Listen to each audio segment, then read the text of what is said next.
मैं दीपाली जैन का आप सभी को सादर जय जिनेन्द्र।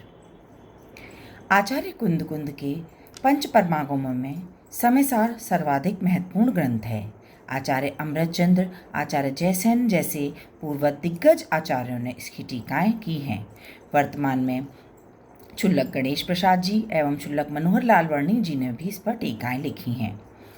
हम जो पुस्तक पढ़ रहे हैं वह पुस्तक डॉक्टर हुकुमचंद भारिल द्वारा रचित समय सार अनुशीलन भाग 2 है, जिसमें समय सार के कर्ता कर्म अधिकार को लिया गया है। सेमेस्टर 9 में गाथा 69 से 100 तक हमारे कोर्स में है। मैं आपके समक्ष गाथा 69 से गाथा 63 तक के सार को संक्षिप्त रूप में रखने का प्रयास करती हूँ। जीवाधिकार में पर में एकत्व और ममत्व का निषेध किया गया है। एकत्व बुद्धि और ममत्व बुद्धि का निषेध किया गया है और इस कर्ता कर्म अधिकार में कर्तत्व एवं भोक्तत्व बुद्धि का निषेध किया जा रहा है।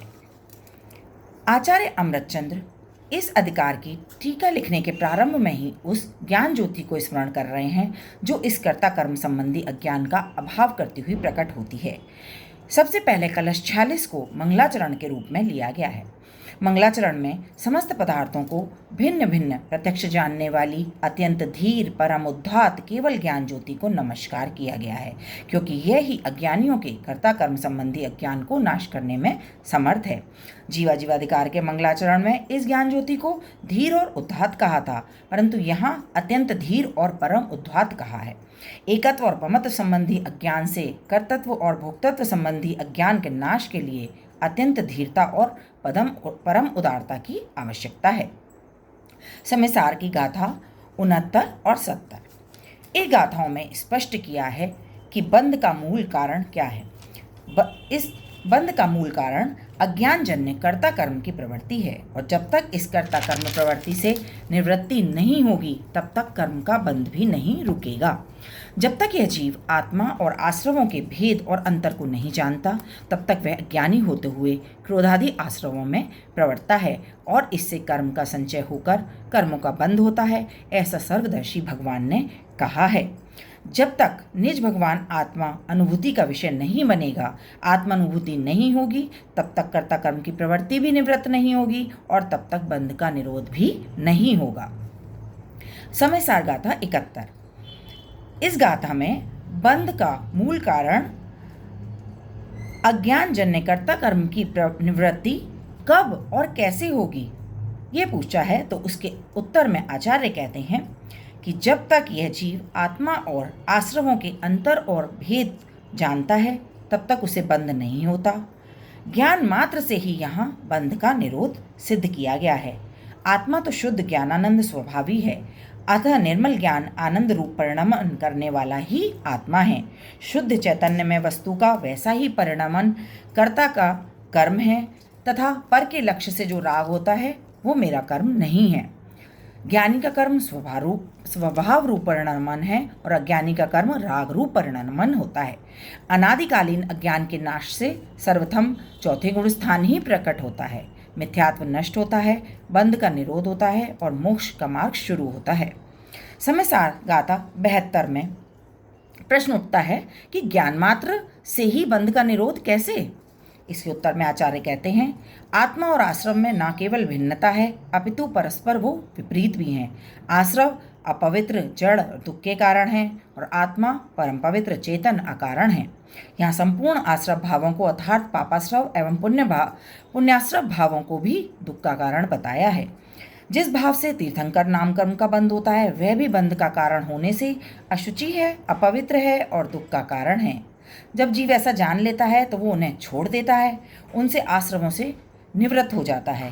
यह एक सहज प्रक्रिया है, इसलिए ज्ञान मात्र से ही बंध का निरोध सिद्ध होता है। अब यह कलश 4 गाथाओं रूपी मंदिर पर कलश 47 को चढ़ाया जा रहा है।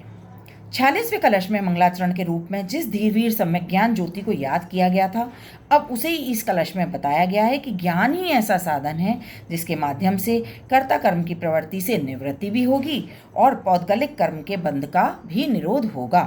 भगवान आत्मा का ज्ञान ही वह ज्ञान है जो भेदभावों को भेदता हुआ, पर परिणति को छोड़ता हुआ और आत्मानुभूति में प्रकट होता है, और उसी से कर्ता कर्म की प्रवृत्ति की निवृत्ति होती है और अज्ञानजन्य बंध का निरोध होता है। उसी ज्ञान की महिमा इस कलश में बताई है। समयसार गाथा 73। प्रश्न उठता है, आश्रमों की निवृत्ति की प्रक्रिया क्या है? इस गाथा में बंध के निरोध की विधि एवं आश्रमों से निवृत्ति की प्रक्रिया बताई है। जब यह आत्मा अपने एक शुद्ध, निर्मम और ज्ञान दर्शन से परिपूर्ण आत्म स्वभाव में स्थित होता है, लीन होता है, तो आश्रम भावों से सहज ही निवृत्त हो जाता है। आश्रमों की निवृत्ति की यही विधि है। यजनागम का सार भरने वाली समयसार की महत्वपूर्ण गाथा है। पहली पंक्ति में द्रव्य स्वभाव, निज भगवान आत्मा, नव तत्वों से भिन्न आत्म तत्व की बात की है। दूसरी पंक्ति में उसके अनुभव की बात है। भगवान आत्मा में स्थिर और लीन होने, आश्रम बंध, संवर, निर्जरा और मोक्ष तत्व की बात है। अद्भुत है यह गाथा। यहाँ एक से अर्थ है पर से भिन्न प्रत्यक्षानुभूति गम्य अखंडानंत चिन्मात्र ज्योति स्वरूप में अनादि अनंत नित्योदित विज्ञान घन स्वभाव के कारण आत्मा एक है। सकल कारक चक्र की प्रक्रिया से पार निर्मल अनुभूति मात्र पने से वह शुद्ध है। पुण्य पाप के विकारी भावों के स्वामी पने से परिणमित नहीं होने से वह निर्मम है। सामान्य और विशेषात्मक स्वभाव वाला होने से ज्ञान दर्शन स्वभावी है। आकाश आदि पदार्थों की भांति वह एक वस्तु विशेष है। आश्रमों ने आत्मा को नहीं जकड़ा है, बल्कि आत्मा ने ही अपने में उत्पन्न होने वाले विकल्पों से उसे जकड़ रखा है। अतः उनसे निवृत्ति का उपाय भी आत्मा को ही करना है। समयसार गाथा 74। यहाँ प्रश्न उठता है, आत्मज्ञान होने और आश्रमों की निवृत्ति का एक काल कैसे होता है? इसका उत्तर आचार्य इस गाथा में लिखते हैं कि ये आश्रम भाव जीव के साथ निबद्ध हैं, अध्रुव हैं, अनित्य हैं, अशरण हैं, दुख रूप हैं, दुख के रूप में फलते हैं, दुख के कारण हैं। ऐसा जानते ही जीव उनसे निवृत्त हो जाता है। आत्मा और आश्रमों का भाव परस्पर विरुद्ध है। आचार्य अमृतचंद्र आत्मख्याति में अनेक उदाहरण देते हैं, जैसे पीपल और लाख की तरह आत्मा में बद्ध घातक संबंध होने से वह निबद्ध है। मृगी के वेग की भांति आश्रम भी घटते बढ़ते हैं, जबकि जीव चैतन्य मात्र ही ध्रुव है। शीतदाह ज्वर की भांति ही आश्रम अनुक्रम से उत्पन्न होते हैं, इसलिए अनित्य हैं, जबकि जीव विज्ञान घन स्वभावी है। वो आश्रम शुभ से अशुभ और अशुभ से शुभ होते रहते हैं, अनित्य हैं। वीर स्खलन का उदाहरण देकर कहा है कि जैसे काम संस्कार के बाद इसे रोका नहीं जा सकता, वैसे ही आश्रम भी अशरण हैं। कर्मोदय के नष्ट होने के साथ ही आश्रम भाव नष्ट हो जाते हैं, जबकि स्वयं रक्षित जीव ही एकमात्र शरण सहित है, क्योंकि चैतन्य शक्ति का नाश संभव नहीं है। आश्रम भाव वर्तमान में ही दुख रूप हैं। मोह राग द्वेष भाव ही आश्रम भाव हैं। अशांति स्वरूप और आकुलता स्वरूप होने से वर्तमान में ये दुख रूप हैं। आकुलता के जनक कर्मों के बंध के कारण होने से दुख रूप के रूप में फलने वाले हैं। आश्रम भाव पुण्य रूप भी हैं, पाप रूप भी हैं। पुण्याश्रम तो मीठा जहर समान है, क्योंकि वह आत्मा के विरुद्ध स्वभाव वाला है, आत्मा का घातक है, दुख देने वाला है, अध्रुव है, अनित्य है, अशरण है। आत्मा ज्यों ज्यों जितना जितना विज्ञानघन होता जाता है, त्यों त्यों उतना उतना आश्रमों से निवृत्त होता जाता है, और जितना आश्रमों से निवृत्त होता है, उतना उतना ही वे विज्ञानघन होता जाता है। इसलिए ज्ञानघन के होने और आश्रमों के निवृत्ति का काल एक ही सिद्ध होता है। कलश 48 में 75वीं गाथा में क्योंकि ज्ञानी की पहचान बताई है, इसलिए यह कलश आगामी गाथा की भूमिका बांधता है, और पिछली गाथाओं का यह उपसंहार के रूप में कलश 48 को कहा गया है। यहाँ आचार्य कहते हैं कि भगवान आत्मा परद्रव्यों से सर्व प्रकार निवृत्त होकर अपने विज्ञान घन स्वभाव में निर्भयता से आरूढ़ होता हुआ जगत का साक्षी बनकर प्रकाशमान हो रहा है। यह भगवान आत्मा ज्ञानी होकर अब यहाँ प्रकाशमान हो रहा है। समयसार गाथा 75। आत्मा ज्ञानी हो गया, ये कैसे जाना जाए? तो कहते हैं, कर्म और नौकर्म में कर्तव्य बुद्धि नहीं रखने वाला ही ज्ञानी है। पर में कर्तृत्व बुद्धि ही अज्ञान है, अतः उसके समाप्त होते ही अज्ञान का नाश हो जाता है और आत्मा ज्ञानी हो जाता है। आचार्य कहते हैं, आत्मानुभव के बिना जीव ज्ञानी नहीं होता। अपनी स्वपर प्रकाशक शक्ति के कारण ही यह भगवान आत्मा पर को और रागादि भावों को जानता है, और यह जानना ही उसका कर्म है। उसे जानने रूप कर्म का ही वह करता है। कर्ता कर्म भाव वहीं बनता है जहाँ व्याप्य व्यापक भाव बनता है। जिस प्रकार मिट्टी और घड़े में व्यापक भाव का सद्भाव होने से कर्मकर्तापना है, उसी प्रकार आत्म परिणाम और आत्मा के व्याप्य व्यापक का सद्भाव होने से कर्ता कर्मपना है। मोह राग द्वेष विकारी भावों और शरीरादि एवं देश नगरादि संयोगों में कर्तृत्व बुद्धि नहीं होना, इनके ज्ञाता दृष्टा भाव से परिणमित होना ही ज्ञान है, तथा इस प्रकार के ज्ञान भाव से परिणमित आत्मा ही ज्ञानी है। यही ज्ञानी की पहचान है। कलश 49 में आचार्य कहते हैं, द्रव्य पर्याय में व्याप्त होता है और पर्याय द्रव्य के द्वारा व्याप्त होती है। व्यापक किसे कहते हैं? जो सर्वावस्थाओं में व्याप्त होता है वो व्यापक, जैसे द्रव्य, और जो कोई एक अवस्था विशेष उस व्यापक की है वो व्याप्य होता है, जैसे उसकी पर्याय। व्याप्य व्यापकता तत्स्वरूप में ही होती है, अतस्वरूप में नहीं होती। जहाँ व्याप्य व्यापक भाव होगा वहाँ कर्ता कर्म भाव होता ही है। भगवान आत्मा शुभाश्रवों का भी कर्ता नहीं है, पर उसे जानता अवश्य है, उसके ज्ञान का कर्ता है, और वह ज्ञान उसका कार्य है, कर्म नहीं। कर्म है, कार्य है, कर्म है। विकारी भावों का कर्ता नहीं होने पर भी उसके जानने रूप निर्मल परिणमन का कर्ता आत्मा है। राग मेरा कार्य, मैं उसका कर्ता, ऐसी अज्ञान दशा को भेदते हुए आत्मा स्वयं कर्तव्य रहित होकर शोभायमान होता है। समय सार गाथा 76 से 79। आत्मा का पौद्गलिक भावों के साथ कर्ता कर्म संबंध नहीं है। यहाँ इन गाथाओं में ऐसा विशेष जोर देकर कहा गया है। 76वीं में कहा, आत्मा अनेक प्रकार के पौद्गल कर्मों को जानता हुआ पर का कर्ता नहीं है।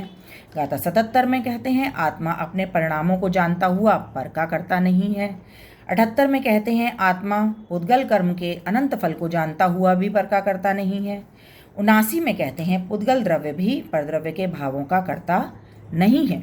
आचार्य कहते हैं, एक द्रव्य ना तो दूसरे द्रव्य की पर्याय रूप परिणमित होता है और ना दूसरे द्रव्य की पर्याय को ग्रहण करता है और ना ही उस रूप उत्पन्न होता है, क्योंकि प्रत्येक द्रव्य अपने भावों में ही परिणमित होता है। एक द्रव्य का दूसरे द्रव्य की पर्यायों के साथ कर्ता कर्म संबंध होना संभव नहीं है। जानने वाला जीव और ना जानने वाला पुद्गल कोई पर का कर्ता नहीं है। जानने और ना जानने से पर के कर्तृत्व का कोई संबंध नहीं होता। कर्ता का कर्म 3 प्रकार का होता है, निवृत्त, विकार्य और प्राप्य। ज्ञानी का प्राप्य, विकार्य और निवृत्त कर्म ज्ञान है, राग नहीं। उद्गल कर्म जीव का निवृत्तिक, विकार्य और प्राप्त कोई कर्म नहीं है। इस प्रकार उद्गल कर्म जीव का कर्म नहीं है और जीव उसका कर्ता नहीं है। जीव का स्वभाव ज्ञाता है, अतः ज्ञान रूप परिणमन करता हुआ स्वयं उद्गल कर्म को जानता है, इसलिए जीव का पर के साथ कर्ता कर्म भाव नहीं है। उद्गल पौद्गलिक भावों का करता है और जीव अपने जानने रूप ज्ञान भाव का करता है। प्रत्येक द्रव्य अपने अपने परिणमन का ही कर्ता भोगता है। कलश 50 में आचार्य कहते हैं, जीव ज्ञान गुण से युक्त अपने व पर के गुणों को जानने वाला है, चैतन्य रूप है। पुद्गल अचेतन है, जड़ है। जीव अमूर्तिक है, पुद्गल मूर्तिक है। दोनों में बहुत अंतर है। जब तक यह आत्मा अनुभवपूर्वक भेद विज्ञान नहीं करता तब तक मिथ्यात्व ज्ञान रहता है और पर में कर्तृत्व बुद्धि बनी रहती है। जब सुबुद्धि का विकास होता है तो आत्मानुभव होता है। भेद विज्ञान होने पर यह भ्रम नष्ट होकर कर्तव्य बुद्धि का भाव होकर सहज ज्ञाता दृष्टा भाव प्रकट हो जाता है। इस प्रकार 50वें कलश में कहा है कि आत्मा और पुद्गल में परस्पर कर्ता कर्म भाव नहीं है। गाथा 80 से 82। इसमें आचार्य कहते हैं कि जीव के परिणाम और पुद्गल के परिणाम के परस्पर मात्र निमित्त नैमित्तिकपना है तो भी परस्पर कर्ता कर्म भाव नहीं होता। जीव और पुद्गल में परस्पर व्याप्य व्यापक भाव का अभाव होने से कर्ता कर्म पने का भी अभाव होता है। मात्र निमित्त नैमित्तिकपना होने से ही दोनों के परिणाम होते हैं। 75 से 79 गाथाओं में भेद ज्ञान की अपेक्षा कथन था, अतः जीव के परिणाम निर्मल वीतरागी परिणाम थे, जबकि 80 से 82 गाथा में अज्ञानी की अपेक्षा बात है, अतः यहाँ परिणाम का अर्थ विकारी परिणाम है। अज्ञान दशा में जीव मिथ्यात्व व राग द्वेष का करता है, परंतु प्रभाव का कर्ता तो कभी भी नहीं है। आत्मा प्रभावों का कर्ता नहीं है। आचार्य इस बात पर जोर डालकर हमारे पर में कर्तृत्व बुद्धि की मान्यता को तोड़ना चाहते हैं, जो कि निरंतर चिंतन से ही अनादिकाल मिथ्या मान्यता टूटेगी। जीव के विकारी परिणामों में पुद्गल कर्म के परिणामों का निमित्त है तथा पुद्गल कर्म का उदय जीव के राग द्वेष परिणाम का निमित्त है। फिर भी दोनों के कर्ता कर्मपना नहीं है। गाथा 83। निश्चय से यहाँ आचार्य कहते हैं, निश्चय से ये आत्मा स्वयं का कर्ता है और स्वयं का भोक्ता है। यह ना तो पर का कर्ता है और ना ही भोक्ता। आत्मा निश्चय से अपने विकारी और अविकारी दोनों ही परिणामों का कर्ता भोक्ता है, लेकिन पर का कर्ता भोक्ता नहीं है। आचार्य अमरचंद ने आत्मख्याति में यहाँ समुद्र का उदाहरण लेकर कहा है कि समुद्र की उत्तरंग और नितरंग अवस्थाओं में क्रमशः वायु का चलना और न चलना निमित्त हो सकता है, पर वायु समुद्र में भाव के अभाव के कारण और व्याप्य व्यापक भाव के अभाव के होने से कर्ता कर्म भाव भी नहीं होता। समुद्र ही उसकी दोनों अवस्थाओं का कर्ता भोक्ता है। इस प्रकार आत्मा की विकारी और निर्विकारी अवस्थाओं में पुद्गल कर्म के उदय और अनुदय की निमित्त होने पर भी परस्पर भाव्य भावक और व्याप्य व्यापक भाव होने का अभाव होने से उन कर्म को कर्ता भोक्ता नहीं कह सकते, बल्कि आत्मा ही अपने विकारी और विकारी दोनों परिणामों का कर्ता भोक्ता है, ऐसा निश्चय से है। असद्भुत व्यवहार से आत्मा प्रभावों का करता है। सद्भुत व्यवहार अशुद्ध निश्चय से रागादि विकारी भावों का करता है। एक देश शुद्ध निश्चय से वीतरागी निर्मल परिणामों का करता है और परम शुद्ध निश्चय से पूर्णतः आत्मा अकर्ता है।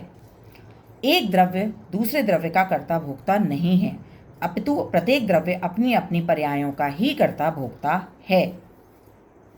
प्रत्येक आत्मा स्वयं की विकारी अविकारी पर्यायों का कर्ता भोक्ता स्वयं ही है। एक बार स्वयं को जानकर स्वयं में अपनापन स्थापित करके हम अनंत सुखी हो सकते हैं। ऐसा आचार्य अब तक 69 से 83 तक की गाथा में आचार्य हमको यही जताना चाहते हैं कि हम एक द्रव्य दूसरे द्रव्य का कुछ नहीं कर सकता और पर का आत्मा जो है पर का कर्ता बिल्कुल भी नहीं है। धन्यवाद।